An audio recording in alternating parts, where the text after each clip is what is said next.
प्रदेश के माननीय मुख्यमंत्री जी के सानिध्य से हम सभी अनुग्रहित हैं। आपका हृदय से स्वागत है मान्यवर। एक बार फिर से जोरदार तालियों से आइए अभिवादन करें राष्ट्र रक्षा में पल पल खुद को समर्पित करने वाले हमारे माननीय रक्षा मंत्री जी का। सबसे पहले मैं शीर्ष नेतृत्व में देश हित के लिए खुद को पल पल तपाने वाले माननीय रक्षा मंत्री एवं उत्तर प्रदेश के माननीय मुख्यमंत्री जी के सानिध्य से हम सभी अनुग्रहित हैं। आपका हृदय से स्वागत है मान्यवर। एक बार फिर से जोरदार तालियों से आइए अभिवादन करें राष्ट्र रक्षा में पल पल खुद को समर्पित करने वाले हमारे माननीय रक्षा मंत्री जी का। सबसे पहले मैं माननीय रक्षा मंत्री एवं माननीय मुख्यमंत्री महोदय से आग्रह करता हूं कि वो ब्रह्मांड नामक बर्ड डिफेंस अपडेट 2025 के 14वें एडिशन का अनावरण करें। माननीय रक्षा मंत्री महोदय और माननीय मुख्यमंत्री महोदय, मंच पर उपस्थित सभी गणमान्य विभूतियों से भी मेरा आग्रह, कृपया इस सम्मान में सभी शिरकत करें। जोरदार तालियां, आपकी तालियों का जय घोष यहां से माननीय रक्षा मंत्री तक जाना चाहिए। देवी और सज्जनों,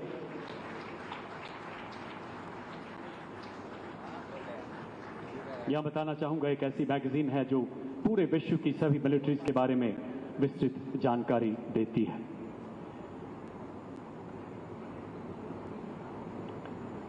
मुझे याद आता है माननीय मुख्यमंत्री महोदय और माननीय रक्षा मंत्री जी के वो शब्द, जिन मोहि मारा ते मैं मारे के बजरंगी आदर्श, और इनके अथक अनुपालक माननीय रक्षा मंत्री एवं उत्तर प्रदेश के माननीय मुख्यमंत्री जी के अनुसार, छोड़ेंगे नहीं अगर कोई हमें छेड़ेगा। और इन्हीं विचारों के अनुरूप आज नापाक रक्षा मंत्री महोदय एवं माननीय मुख्यमंत्री महोदय, तालियों का घोष रुकना नहीं चाहिए। देवी और सज्जनों, एक ऐसा गौरवशाली पल जो आने वाली पीढ़ियों को युगों युगों तक प्रेरणा देगा, विकसित भारत का मार्ग प्रशस्त करे। बहुत बहुत आभार माननीय रक्षा मंत्री महोदय एवं उत्तर प्रदेश के माननीय मुख्यमंत्री महोदय का। देवी और सज्जनों, समय में उस मुख्यमंत्री का हम सबको सभी से इंतजार है। लखनऊ के अपने लाडले माननीय रक्षा मंत्री श्री राजनाथ सिंह जी से आग्रह करता हूं कि कृपया अपने आशीर्वचनों से हम सबका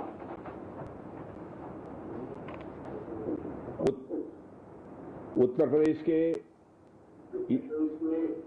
यशस्वी, एक्टिव एवं इफेक्टिव चीफ मिनिस्टर श्रीमान योगी आदित्यनाथ जी, यूपी के उप मुख्यमंत्री श्री केशव प्रसाद जी मौर्य, श्री ब्रजेश जी पाठक, यूपी के एनआरआई और investment promotion minister Shri Nand Kumar ji गुप्त नंदी जी, मेंबर राज्यसभा श्री ब्रिजलाल जी, विधायक सरोजनी नगर डॉक्टर राजेश्वर सिंह, विधानसभा और विधान परिषद के सभी सम्मानित सदस्यगण, हमारे डीआरडीओ के साइंटिस्ट और यहाँ मौजूद अधिकारीगण, देश भर के मौजूद सारे टेक्नोक्रेट्स, देवियों व सज्जनों, सबसे पहले तो मैं क्षमा चाहता हूं कि अपरिहार्य कारणों से चाहते हुए भी मैं समय से उपस्थित नहीं हो पाया। मैं जानता हूं कि हमारे मुख्यमंत्री योगी जी को बहुत ही आवश्यक कार्यक्रम से गोरखपुर जाना था, लेकिन केवल इस कार्यक्रम की महत्ता को समझते हुए इसमें उनको विलंब हुआ है, फिर भी वो यहां पर मौजूद हैं। साथियों, आज लखनऊ में BrahMos integration and testing facility centre के उद्घाटन के शुभ अवसर पर मैं आप सबसे बातचीत करते हुए बेहद प्रसन्नता की अनुभूति कर रहा हूं। मेरी बड़ी इच्छा थी कि मैं स्वयं उपस्थित होकर आप सबके बीच मैं रहूं, आप सबसे मैं सीधा संवाद करूं, पर मैं क्यों नहीं आ पाया, यह बात आप सभी जानते हैं। अभी जिस परिस्थिति से हम गुजर रहे हैं उसे देखते हुए मेरा दिल्ली में रहना यह अति आवश्यक था। इसलिए मैं वीडियो कॉन्फ्रेंसिंग के माध्यम से आप सभी से जुड़ रहा हूं।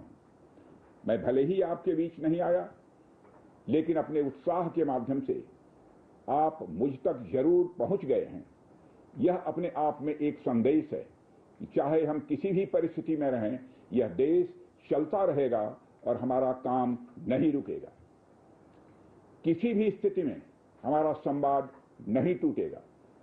साथियों, आज का दिन हमारे शहर लखनऊ और हमारे राज्य उत्तर प्रदेश और हमारे पूरे देश के लिए एक ऐतिहासिक दिन है।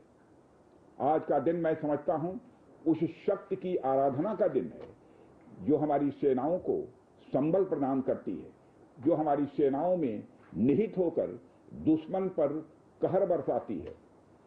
आज का दिन मेरे लिए व्यक्तिगत रूप से बहुत ही महत्वपूर्ण है, क्योंकि मैंने अपने शहर लखनऊ के लिए एक सपना देखा था कि मेरा शहर भारत के डिफेंस सेक्टर को मजबूत करने में एक बड़ा योगदान दे। वह सपना अब पूरा हो रहा है। साथियों, BrahMos integration and testing facility का उद्घाटन इसलिए भी महत्व रखता है क्योंकि आज का दिन बहुत ही खास है। आप सब तो जानते ही हैं कि आज नेशनल टेक्नोलॉजी डे है। आज ही के दिन 1998 में श्रद्धेय अटल बिहारी वाजपेयी जी के नेतृत्व में हमारे वैज्ञानिकों ने पोखरण में परमाणु परीक्षण करके दुनिया को भारत की ताकत दिखाई थी। और वह परीक्षण हमारे साइंटिस्ट, इंजीनियर्स, डिफेंस पर्सनल और कई अन्य स्टेक होल्डर्स के अथक प्रयासों का ही परिणाम था। यह हमारे वैज्ञानिकों तथा इंजीनियर्स को मान्यता देने, उनको रिकॉग्नाइज करने और उनके कंट्रीब्यूशन को एक्नॉलेज करने का दिन है। मुझे अच्छी तरह याद है, जब मैंने इसका शिलान्यास किया था, उस समय माननीय मुख्यमंत्री श्री योगी आदित्यनाथ जी भी थे। उस दौरान मैंने यह इच्छा जाहिर की थी कि जितनी जल्दी हो सके इस प्रोजेक्ट को पूरा कर लिया जाए। और मुझे यह देखकर बेहद खुशी हुई कि आप लोगों ने मेरी भावनाओं का सम्मान रखा और महज 40 महीने में इस प्रोजेक्ट को पूरा करके दिखाया।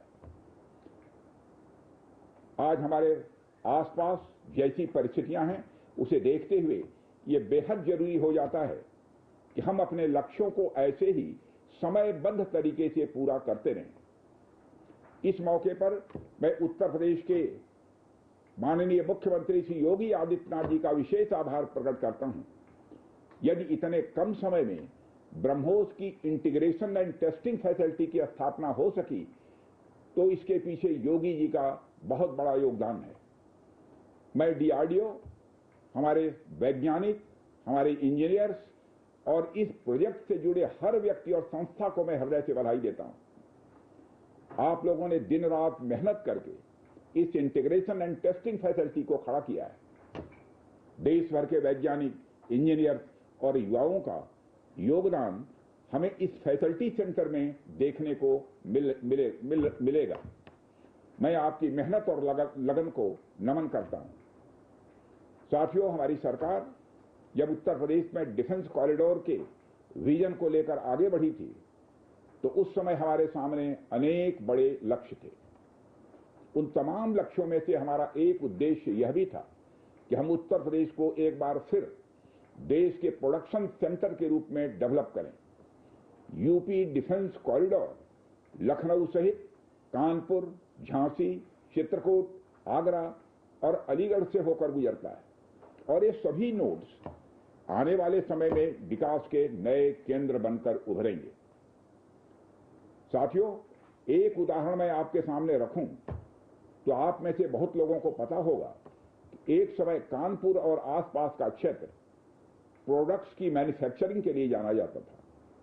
आर्थिक रूप से यह क्षेत्र बहुत ही समृद्ध था। इसे मैनचेस्टर ऑफ द ईस्ट कहा जाता था। लेकिन आजादी के बाद अनेक कारणों से आर्थिक प्रगति की राह में यह क्षेत्र बिछड़ता गया और कहीं पीछे छूट गया। मैं उन कारणों में तो नहीं जाना चाहूंगा, पर कहना यह चाहता हूं कि यूपी डिफेंस कॉरिडोर के निर्माण के बाद यह क्षेत्र फिर से एक बार अपने पुराने वैभव को प्राप्त करने की ओर आगे बढ़ चला है। मुझे इसमें कोई संदेह नहीं है कि कानपुर विकास की उन ऊंचाइयों को छुएगा जो दुनिया के विकसित क्षेत्रों के लिए अनुकरणीय होगा। कल को वेस्ट में कोई क्षेत्र जब बहुत अधिक प्रगति करेगा तो उसे कानपुर ऑफ द वेस्ट कहा जाएगा। इसी प्रकार डिफेंस इंडस्ट्रियल कॉरिडोर के सभी नोड्स को डेवलप करने के लिए हम पूरी तरह से कमिटेड हैं। मुझे यह भी बतलाया गया है कि अभी उत्तर प्रदेश डिफेंस कॉरिडोर में aircraft manufacturing, UAV, drones, ammunition composite and critical materials, small arms, textile तथा पैरासूट आदि में मेजर इन्वेस्टमेंट किए गए। एक अच्छी बात यह है कि इस डिफेंस कॉरिडोर में हमें पब्लिक सेक्टर और प्राइवेट सेक्टर दोनों की ही बड़ी अहम भागीदारी दिखाई दे रही है। साथियों, जब मैं प्राइवेट सेक्टर की भागीदारी की बात कर रहा हूं तो मुझे यह बताते हुए बड़ी खुशी हो रही है कि लखनऊ में ही पीटीसी इंडस्ट्रीज लिमिटेड द्वारा titanium and super alloy material plant की शुरुआत की जा रही है। इसके अलावा 7 एडिशनल क्रिटिकल प्रोजेक्ट्स की भी नींव इस समय रखी जा रही है। यह निश्चित रूप से रक्षा क्षेत्र में भारत की आत्मनिर्भरता की गति को और तेज करेगा। मैं इसके लिए श्री सचिन अग्रवाल को भी बधाई देना चाहता हूं। हमारा सपना है कि उत्तर प्रदेश दुनिया के टॉप डिफेंस प्रोडक्शन और एक्सपोर्ट डेस्टिनेशन के रूप में जाना जाए। आज जो ब्रह्मोस फैसिलिटी शुरू हो रही है, मैं समझता हूं वह यूपी डिफेंस कॉरिडोर का यह गौरव होगा। यह सिर्फ उत्तर प्रदेश का ही नहीं बल्कि देश का सबसे बड़ा BrahMos integration and testing facility centre है। यह रक्षा क्षेत्र में भारत की आत्मनिर्भरता के प्रयास को भी मजबूती प्रदान करेगा। साथियों, जहां तक ब्रह्मोस का प्रश्न है तो आप सभी यह जानते हैं कि ब्रह्मोस दुनिया के सबसे तेज सुपरसोनिक क्रूज मिसाइल में से एक है। ब्रह्मोस सिर्फ एक हथियार नहीं है बल्कि यह अपने आप में एक मैसेज है। मैसेज हमारी आर्म्ड फोर्सेस के स्ट्रेंथ का है। मैसेज दुश्मन के प्रति हमारी डेटरेंस का है, प्रतिरोधक क्षमता का है। मैसेज हमारी बॉर्डर्स की सेफ गार्डिंग के हमारी प्रतिबद्धता का है। साथियों, पोखरण परमाणु परीक्षण में महत्वपूर्ण योगदान देने वाले मिसाइल मैन और हमारे पूर्व राष्ट्रपति डॉक्टर एपीजे अब्दुल कलाम ने यह कहा भी था कि unless India stands up to the world, no one will respect us in this world. Fear has no place, only strength respects strength. अर्थात दुनिया कमजोरों का नहीं बल्कि शक्तिशाली का सम्मान करती है। उनका विजन था कि हमें अपनी ताकत को और मजबूत करना होगा। जब तक कोई देश ताकतवर नहीं होगा, दुनिया उसका सम्मान नहीं करेगी। आज भारत दुनिया के सबसे शक्तिशाली राष्ट्रों में से एक है। हम लगातार अपनी ताकत और बढ़ा रहे हैं और मैं समझता हूं कि आज जो फैसिलिटी सेंटर शुरू हो रहा है, यह भारत की शक्ति को और मजबूत करने में सहायक होगी। साथियों, यह केवल एक फैक्ट्री का उद्घाटन भर नहीं है बल्कि मैं समझता हूं कि रक्षा क्षेत्र में भारत की आत्मनिर्भरता की दिशा में एक बहुत बड़ा कदम है। उत्तर प्रदेश डिफेंस इंडस्ट्रियल कॉरिडोर बनने के पश्चात उत्तर प्रदेश के इंडस्ट्रियल डेवलपमेंट का एक नए सिरे से श्रीगणेश हो चुका है। इस डिफेंस कॉरिडोर में अब तक कुल 180 के लगभग एमओयूज साइन किए जा चुके हैं, जिसमें 34,000 करोड़ रुपए का इन्वेस्टमेंट प्रपोज्ड है। आपको यह जानकर खुशी होगी कि अभी तक इस कॉरिडोर में 4,000 करोड़ रुपए का इन्वेस्टमेंट किया भी जा चुका है।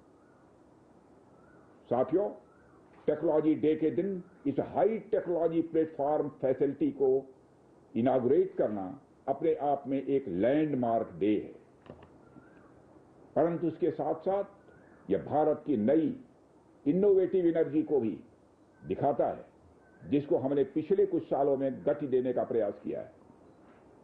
हम सब जानते हैं कि इस समय टेक्नोलॉजी के क्षेत्र में, खासकर critical high and frontier technology के क्षेत्र में बड़ी तेजी से बदलाव आ रहा है। चाहे सिविल सेक्टर हो या डिफेंस सेक्टर, आज रोज नई नई टेक्नोलॉजी सभी प्रकार के प्रोडक्ट्स या सर्विसेज में क्रांतिकारी परिवर्तन ला रही हैं। हमारे जीवन का कोई भी ऐसा कार्य क्षेत्र नहीं है जहां टेक्नोलॉजी हमें डिसरप्टिव तरीके से प्रभावित न कर रही हो। दुनिया के हर क्षेत्र में इस टेक्नोलॉजी क्रांति ने एक ऐसी उथल पुथल मचा रखी है जहां पुराने सारे अब तक के स्थापित जो नोशंस हैं, धारणाएं हैं, वो तेजी से बदल रही हैं और ऐसे नए परिवर्तनों का आगाज हो रहा है जिसके बारे में पहले हम सोच भी नहीं सकते थे। ऐसे में नेशनल टेक्नोलॉजी डे एक खास महत्व रखता है। और इस खास दिन पर डिफेंस के क्षेत्र में एक हाई टेक्नोलॉजी फैसिलिटी को उद्घाटन करना मेरे, आपके और हम सब के लिए एक गौरव का विषय है। साथियों, ब्रह्मोस भारत और रूस के हाईएस्ट डिफेंस टेक्नोलॉजी का एक संगम है। जिस तरह हमारा उत्तर प्रदेश प्रयाग स्थित संगम के लिए दुनिया भर में जाना जाता है, उसी तरह आने वाले समय में लखनऊ भी इस टेक्नोलॉजी के संगम के लिए जाना जाएगा। और यह संगम कई अनेक विशेषताओं को अपने अंदर समाहित करता है। आने वाले समय में यह रोजगार के सीधे यानी डायरेक्ट और इनडायरेक्ट अवसर पैदा करेगा। मुझे यह भी विश्वास है कि आने वाले समय में यह क्षेत्र एक ग्रोथ पोल के रूप में उभर कर सामने आएगा। साथियों, ब्रह्मोस जैसे कॉम्प्लेक्स सिस्टम की एक खास विशेषता होती है और यह सिस्टम अनेक प्रकार के सब सिस्टम, कंपोनेंट्स और पार्ट से बने होते हैं, जिन्हें किसी भी एक जगह पर निर्मित करना संभव नहीं होता। यह सभी अलग अलग पार्ट्स इतने विशेष होते हैं, स्पेशलाइज्ड होते हैं, इनमें से हर एक को बनाने के लिए हाईली स्किल्ड मैन पावर और हाई टेक्नोलॉजी वाले हथियार, औजार, टूल्स की आवश्यकता होती है। आपको मैं यह बताना चाहूंगा कि हमारी डिफेंस इंडस्ट्री के अंदर देश भर में, चाहे वह डीपीएसयू हो या प्राइवेट सेक्टर की इंडस्ट्रियल यूनिट्स हो या जहां भी स्थापित होती हैं, वहां अपने साथ साथ एमएसएमई यानी छोटी औद्योगिक इकाइयों का एक एंसिलरी इंडस्ट्रियल बेस भी निर्मित करती है और इन एंसिलरी इंडस्ट्रियल बेस से पूरे इलाके का एक सामाजिक आर्थिक विकास होता है। मेरा मानना है कि यह फैसिलिटी सेंटर भी वही भूमिका निभाएगा। और साथियों, जैसा कि आप सब जानते हैं, चाहे भारत सरकार हो या राज्य सरकार, हमारी नीति एकदम साफ है। Make in India, make forward. हमारे लिए रक्षा क्षेत्र में आत्मनिर्भरता का अर्थ बहुत व्यापक है। हम इस विचार के साथ आगे बढ़ रहे हैं कि हमें खुद के लिए तो आर्म्स एंड इक्विपमेंट बनाना ही है, साथ ही साथ में पूरी दुनिया को एक्सपोर्ट भी करना है। साथियों, दुनिया की मिलिट्री मार्केट में अपार संभावनाएं हैं। हाल ही में मैं Stockholm International Peace Research Institute की एक रिपोर्ट पढ़ रहा था। उसमें उन्होंने यह बताया है कि वर्ल्ड मिलिट्री एक्सपेंडिचर 2024 में बढ़कर $2,718 बिलियन हो गया है। आप सोचिए, आर्म्स एंड इक्विपमेंट का इतना बड़ा मार्केट हमारी राह देख रहा है। इसलिए हमें बेहद मजबूती से भारत को दुनिया के लिए एक अट्रैक्टिव डिफेंस प्रोडक्ट हब के रूप में विकसित करने की ओर आगे बढ़ना ही होगा। आज का दिन उस विचार की तरफ बढ़ाया गया हमारा एक और ठोस कदम है। इन सारी चीजों ने मिलाकर उत्तर प्रदेश में डेवलपमेंट का एक इकोसिस्टम तैयार किया है। इसी कारण हम उत्तर प्रदेश में डिफेंस कॉरिडोर का भी निर्माण कर पाए। हमने लखनऊ में डिफेंस एक्सपो का भी आयोजन किया। हमने डीआरडीओ के टेस्टिंग सेंटर DTTC की भी स्थापना की और आज जिस ब्रह्मोस फैसिलिटी का उद्घाटन यहां हो रहा है, इस फैसिलिटी की शुरुआत से ही लगभग 500 डायरेक्ट और 1000 इनडायरेक्ट रोजगार सृजित होंगे। यह भी कहीं न कहीं उस इकोसिस्टम के कारण ही संभव हो पाया है जो श्री योगी आदित्यनाथ जी ने यहां डेवलप किया है।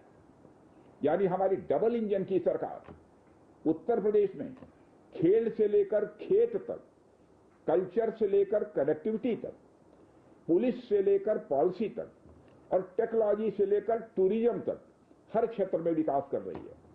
इसलिए मैं उत्तर प्रदेश सरकार को पुनः बधाई देता हूं।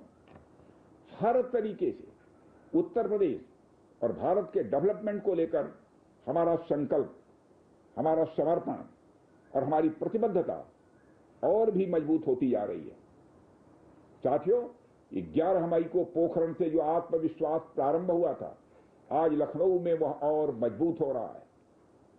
साथियों, अपनी बात समाप्त करने के पहले मैं कहना चाहता हूं, जिन भारत विरोधी और आतंकी संगठनों ने भारत माता के मस्तक पर हमला करके कई परिवारों के सिंदूर मिटाए थे, उन्हें भारतीय सेना ने ऑपरेशन सिंदूर के माध्यम से इंसाफ दिलाने का काम किया है। और इसके लिए आज सारा देश भारतीय सेनाओं का अभिनंदन कर रहा है। ऑपरेशन सिंदूर सिर्फ एक सैन्य कार्रवाई भर नहीं है, बल्कि भारत की राजनैतिक, सामाजिक और सामरिक इच्छा शक्ति का प्रतीक है। यह ऑपरेशन आतंकवाद के खिलाफ भारत की दृढ़ इच्छा शक्ति का और सैन्य शक्ति की क्षमता और संकल्प शक्ति का भी प्रदर्शन है। हमने दिखाया है, भारत आतंकवाद के खिलाफ जब भी कोई कार्रवाई करेगा तो आतंकवादियों और उनके आकाओं के लिए सरहद पार की जमीन भी सुरक्षित नहीं रहेगी। भारतीय सेनाओं ने ऑपरेशन सिंदूर को पाकिस्तान में मौजूद आतंकी ढांचा ढहाने के उद्देश्य से लॉन्च किया था। हमने उनके आम नागरिकों को कभी निशाना नहीं बनाया था, मगर पाकिस्तान ने न केवल भारत के नागरिक इलाकों को निशाना बनाया, बल्कि मंदिर, गुरुद्वारा, गिरजाघर पर भी हमले करने का प्रयास किया। भारतीय सेना ने शौर्य और पराक्रम के साथ साथ संयम का भी परिचय देते हुए पाकिस्तान के अन्य ठिकानों पर भी प्रहार करके करारा जवाब दिया है। हमने केवल सीमा से सटे सैन्य ठिकानों पर ही नहीं कार्रवाई की, बल्कि भारत की सेनाओं की धमक उस रावलपिंडी तक सुनी गई जहां पाकिस्तानी फौज का हेडक्वार्टर मौजूद है। मित्रों, भारत में आतंकवादी घटनाएं करने और कराने का क्या अंजाम होता है, यह पूरे विश्व ने उरी की घटना के बाद देखा, जब हमारी सेना ने पाकिस्तान में घुसकर सर्जिकल स्ट्राइक की।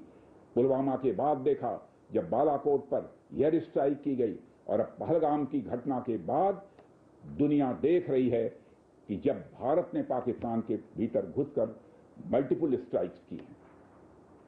आतंकवाद के खिलाफ जीरो टॉलरेंस की नीति पर चलते हुए हमारे यशस्वी प्रधानमंत्री श्री नरेंद्र मोदी ने स्पष्ट कर दिया है, यह नया भारत है जो आतंक के खिलाफ सरहद के इस पार और उस पार दोनों तरफ प्रभावी कार्रवाई करेगा। यह हमारे प्रधानमंत्री जी ने स्पष्ट रूप से यह संदेश दे दिया है। मैं एक बार फिर से BrahMos integration and testing facility centre और इस प्रोजेक्ट में शामिल सभी स्टेक होल्डर्स को हार्दिक बधाई देता हूं। मैं साथ ही पीटीसी इंडस्ट्रीज लिमिटेड को भी उनके एम्बिशियस प्रोजेक्ट पर हृदय से बधाई देता हूं। इन तमाम प्रोजेक्ट्स की शुरुआत पर मैं लखनऊ और उत्तर प्रदेश की जनता को भी बधाई देता हूं, जो इस ऐतिहासिक पहल का हिस्सा बन रही है।